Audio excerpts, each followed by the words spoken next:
ओम शांति। आज बाबा के 4 तारीख के अव्यक्त महावाक्य हैं।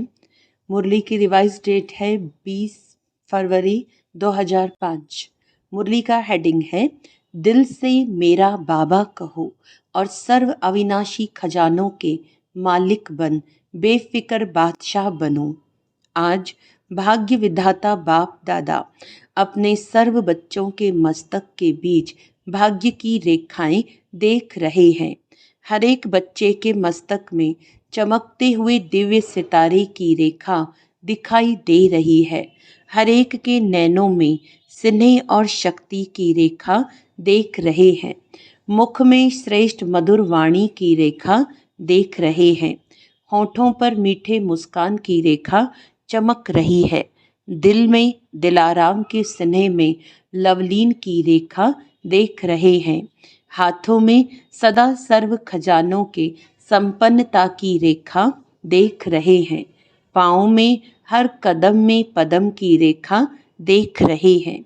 ऐसा श्रेष्ठ भाग्य सारे कल्प में किसी का नहीं होता जो आप बच्चों को इस संगम युग में भाग्य प्राप्त हुआ है। ऐसा अपना भाग्य अनुभव करते हो।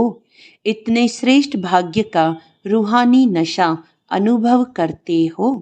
दिल में स्वतः गीत बजता है, वह मेरा भाग्य। ये संगम युग का भाग्य अविनाशी भाग्य हो जाता। क्यों? अविनाशी बाप द्वारा अविनाशी भाग्य प्राप्त हुआ है। लेकिन प्राप्त इस संगम पर ही होता है। इस संगम पर ही अनुभूति करते हो। ये विशेष संगम युग की प्राप्ति अति श्रेष्ठ है। तो ऐसे श्रेष्ठ भाग्य का अनुभव सदा इमर्ज रहता है या कभी मर्ज कभी इमर्ज रहता है। और पुरुषार्थ क्या किया? इतने बड़े भाग्य की प्राप्ति के लिए पुरुषार्थ कितना सहज हुआ। सिर्फ दिल से जाना, माना और अपना बनाया मेरा बाबा। दिल से पहचाना मैं बाबा का, बाबा मेरा। मेरा मानना और अधिकारी बन जाना। अधिकार भी कितना बड़ा है। सोचो, कोई पूछे क्या क्या मिला है तो क्या कहेंगे? जो पाना था वह पा लिया। अप्राप्त नहीं कोई वस्तु परमात्म खजाने में। ऐसी प्राप्ति स्वरूप का अनुभव कर लिया, वे कर रहे हैं। भविष्य की बात अलग है। इस संगम युग का ही प्राप्ति स्वरूप का अनुभव है। अगर संगम युग पर अनुभव नहीं किया तो भविष्य में भी नहीं हो सकता। क्यों? भविष्य प्रालब्ध है, लेकिन प्रालब्ध इस पुरुषार्थ के श्रेष्ठ कर्म से बनती है। ऐसे नहीं कि लास्ट में अनुभव स्वरूप बनेंगे।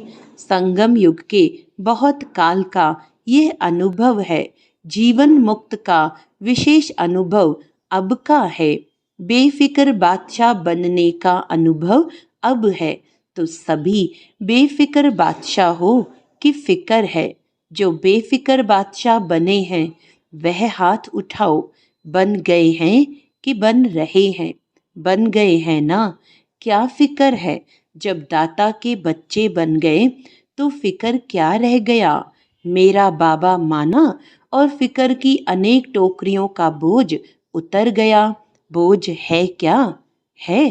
प्रकृति का खेल भी देखते हो, माया का खेल भी देखते हो, लेकिन बेफिक्र बादशाह होकर, साक्षी होकर खेल देखते हो।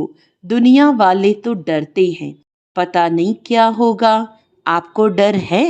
डरते हो? निश्चय और निश्चित है जो होगा वह अच्छे ते अच्छा होगा। क्यों? त्रिकालदर्शी बन हर दृश्य को देखते हो। आज क्या है, कल क्या होने वाला है, इसको अच्छी तरह से जान गए हो। नॉलेजफुल होना। संगम के बाद क्या होना है आप सबके आगे स्पष्ट है ना। नवयुग आना ही है। दुनिया वाले कहेंगे आएगा।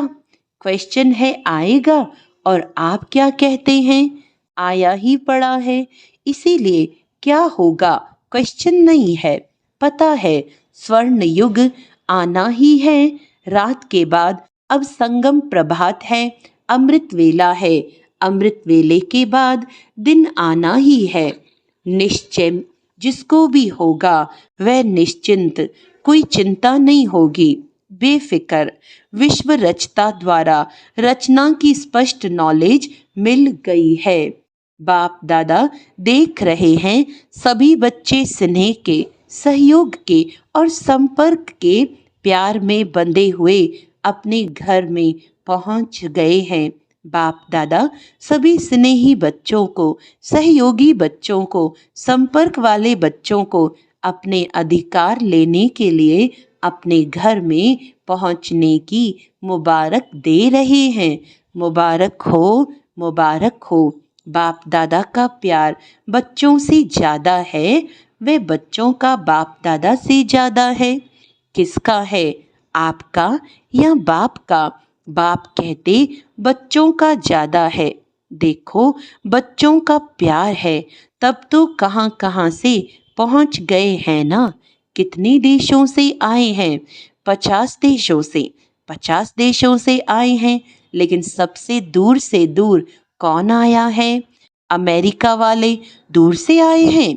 आप भी दूर से आए हैं, लेकिन बाप दादा तो परम धाम से आया है। उसकी भेंट में अमेरिका क्या है? अमेरिका दूर है या परम धाम दूर है? सबसे दूर देशी बाप दादा है। बच्चे याद करते और बाप हाजिर हो जाते हैं। अभी बाप बच्चों से क्या चाहते हैं? पूछते हैं ना, बाप क्या चाहते हैं? तो बाप दादा यही मीठे मीठे बच्चों से चाहते हैं कि एक एक बच्चा स्वराज्य अधिकारी राजा हो।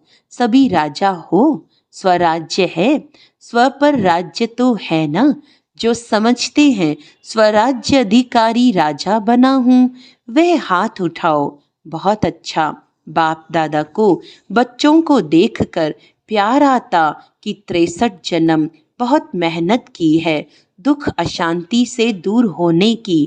तो बाप यही चाहते हैं कि हर बच्चा अभी स्वराज्य अधिकारी बने, मन बुद्धि संस्कार का मालिक बने, राजा बने। जब चाहे, जहाँ चाहे, जैसे चाहे वैसे मन बुद्धि संस्कार को परिवर्तन कर सके। टेंशन फ्री लाइफ का अनुभव सदा इमर्ज हो। बाप दादा देखते हैं कभी इमर्ज, कभी मर्ज भी हो जाता है। सोचते हैं ये नहीं करना है, ये राइट है, ये रॉन्ग है, लेकिन सोचते हैं स्वरूप में नहीं लाते हैं। सोचना माना मर्ज रहना, स्वरूप में लाना अर्थात इमर्ज होना। समय के लिए तो नहीं इंतजार कर रहे हो ना? कभी कभी करते हैं, रू रिहान करते हैं ना। तो कई बच्चे कहते हैं समय आने पर ठीक हो जाएंगे। समय तो आपकी रचना है, आप तो मास्टर रचता हो ना। तो मास्टर रचता रचना के आधार पर नहीं चलते। समय को समाप्ति के नजदीक आप मास्टर रचता को लाना है। 1 सेकंड में मन के मालिक बन मन को ऑर्डर कर सकते हो। कर सकते हो। मन को एकाग्र कर सकते हो। फुल स्टॉप लगा सकते हो कि लगाएंगे फुल स्टॉप और लग जाएगा क्वेश्चन मार्क। क्यों, क्या, कैसे, यह क्या, वह क्या, आश्चर्य की मात्रा भी नहीं। Full stop. सेकंड में पॉइंट बन जाओ और कोई मेहनत नहीं है। एक शब्द सिर्फ अभ्यास में लाओ, पॉइंट। पॉइंट स्वरूप बनना है, वेस्ट को पॉइंट लगानी है। और महावाक्य जो सुनते हो उस पॉइंट पर मनन करना है और कोई भी तकलीफ नहीं है। पॉइंट याद रखो, पॉइंट लगाओ, पॉइंट बन जाओ। यह अभ्यास सारे दिन में बीच बीच में करो। कितने भी बिजी हो, लेकिन ये ट्रायल करो। 1 सेकंड में पॉइंट बन सकते हो, 1 सेकंड में पॉइंट लगा सकते हो।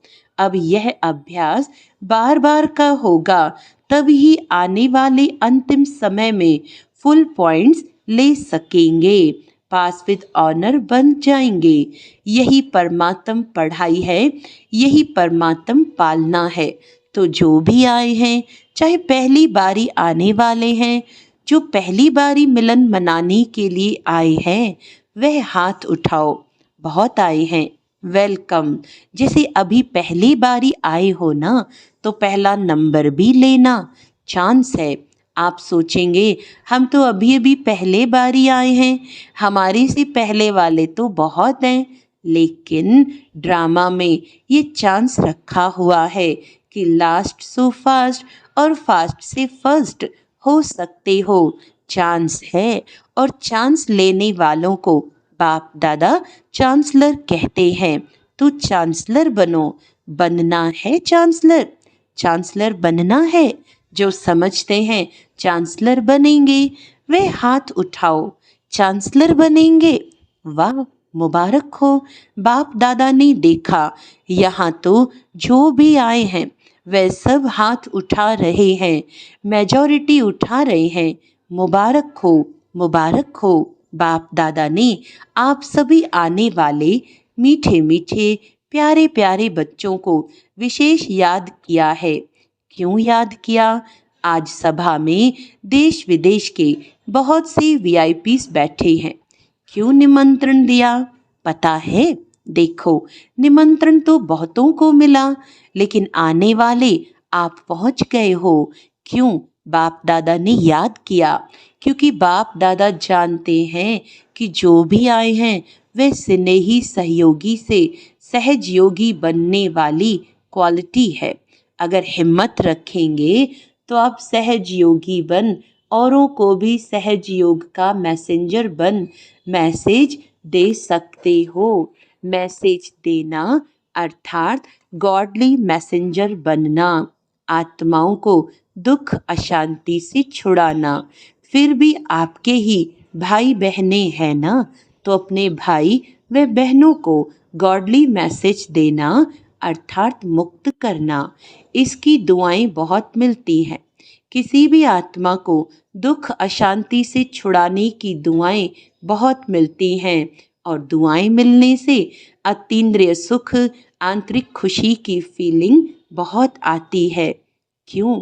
क्योंकि खुशी बांटी ना, तो खुशी बांटने से खुशी बढ़ती है। सभी खुश हो। विशेष बाप दादा मेहमानों से नहीं, अधिकारियों से पूछते हैं। अपने को मेहमान नहीं समझना, अधिकारी हैं तो सभी खुश हैं। हाँ, आप आने वालों से पूछते हैं। कहने में आता है मेहमान, लेकिन मेहमान नहीं हो, महान बनाने वाले हो। तो पूछो, खुश हैं? खुश हैं तो हाथ हिलाओ। सभी खुश हैं। अभी जाकर के क्या करेंगे? खुशी बांटेंगे ना।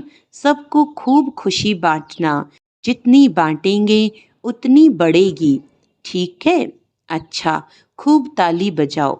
सभी ने खूब तालियां बजाई। जैसे अभी ताली बजाई, ऐसे सदा खुशी की तालियां ऑटोमेटिक बजती रहे। अच्छा, बाप दादा सदा टीचर्स को कहते हैं।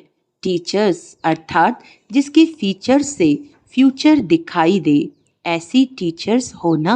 आपको देखकर स्वर्ग के सुख की फीलिंग आए, शांति की अनुभूति हो, चलते फिरते फरिश्ते दिखाई दें, ऐसी टीचर्स होना अच्छा है।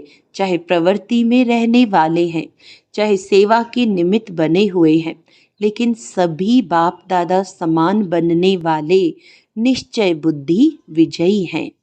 अच्छा, चारों ओर के चाहे साकार रूप में सामने हैं, चाहे दूर बैठे भी दिल के नजदीक हैं, ऐसे सदा श्रेष्ठ भाग्यवान आत्माओं को, सदा निमित्त बन निर्माण का कार्य सफल करने वाले विशेष आत्माओं को, सदा बाप के समान बनने के उमंग उत्साह में आगे बढ़ने वाले हिम्मतवान बच्चों को, सदा हर कदम में पद्मों की कमाई जमा करने वाले बहुत बहुत वर्ल्ड में पद्म गुणा धनवान भरपूर आत्माओं को बाप दादा का याद प्यार और नमस्ते।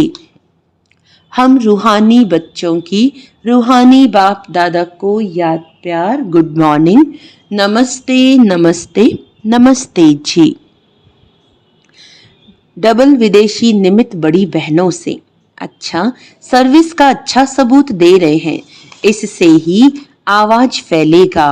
अनुभव सुनाने से औरों का भी अनुभव बढ़ता है, तो बाप दादा खुश है। फॉरेन की सेवा में निमित्त बनने वाले अच्छे उमंग उत्साह से सेवा में बिजी रहते हैं। गए देश से हैं लेकिन विदेश वालों की सेवा ऐसे ही निमित्त बन के कर रहे हैं जैसे वहां के ही हैं। अपनेपन की भासना देते हो और सब तरफ के हैं, एक तरफ के नहीं हैं। लंदन के या अमेरिका के नहीं, बेहद सेवाधारी हैं। जिम्मेवारी तो विश्व की है ना, तो बाप दादा मुबारक दे रहे हैं, कर रहे हो आगे और अच्छे ते अच्छे उड़ते और उड़ाते रहेंगे। अच्छा पर्सनल मुलाकात। सभी होली और हैप्पी हंस हो। हंस का काम क्या होता है? हंस में निर्णय शक्ति बहुत होती है, तो आप भी होली हैप्पी हंस व्यर्थ को समाप्त करने वाले और समर्थ बनाने वाले हो। सभी ever happy, ever ever happy. अभी कभी दुख को आने नहीं देना। दुख को डाइवोर्स दे दिया तभी तो दूसरों का दुख निवारण करेंगे ना। तो सुखी रहना है और सुख देना है, ये काम करेंगे ना। यहाँ से जो सुख मिला है वे जमा रखना। कभी भी कुछ भी हो ना, बाबा मीठा बाबा दुख ले लो, अपने पास नहीं रखना। खराब चीज रखी जाती है क्या? तो दुख खराब है ना, तो दुख निकाल दो, सुखी रहो। तो यह है सुखी ग्रुप और सुखदाई ग्रुप। चलते फिरते सुख देते रहो, कितना आपको दुआएं मिलेंगी। तो यह ग्रुप ब्लेसिंग के पात्र हैं। तो सभी खुश हैं ना? सभी अभी मुस्कुराओ, बस मुस्कुराते रहना, खुशी में नाचो। अच्छा आज का वरदान है, याद और सेवा के बैलेंस द्वारा चढ़ती कला का अनुभव करने वाले राज्य अधिकारी भव। याद और सेवा का बैलेंस है, तो हर कदम में चढ़ती कला का अनुभव करते रहेंगे। हर संकल्प में सेवा हो तो व्यर्थ से छूट जाएंगे। सेवा जीवन का एक अंग बन जाए। जैसे शरीर में सब अंग जरूरी हैं, वैसे ब्राह्मण जीवन का विशेष अंग सेवा है। बहुत सेवा का चांस मिलना, स्थान मिलना, संग मिलना, यह भी भाग्य की निशानी है। ऐसे सेवा का गोल्डन चांस लेने वाले ही राज्य अधिकारी बनते हैं। स्लोगन है, परमात्म प्यार की पालना का स्वरूप है सहज योगी जीवन। अच्छा आज का अव्यक्त इशारा है, पवित्रता आप ब्राह्मणों का सबसे बड़े ते बड़ा श्रृंगार है। संपूर्ण पवित्रता आपके जीवन की सबसे बड़े से बड़ी प्रॉपर्टी है, रॉयल्टी और पर्सनैलिटी है। इसे धारण कर एवर रेडी बनो, तो प्रकृति अपना काम शुरू करे। प्योरिटी की पर्सनैलिटी से संपन्न रॉयल आत्माओं को सभ्यता की देवी कहा जाता है। अच्छा ओम शांति।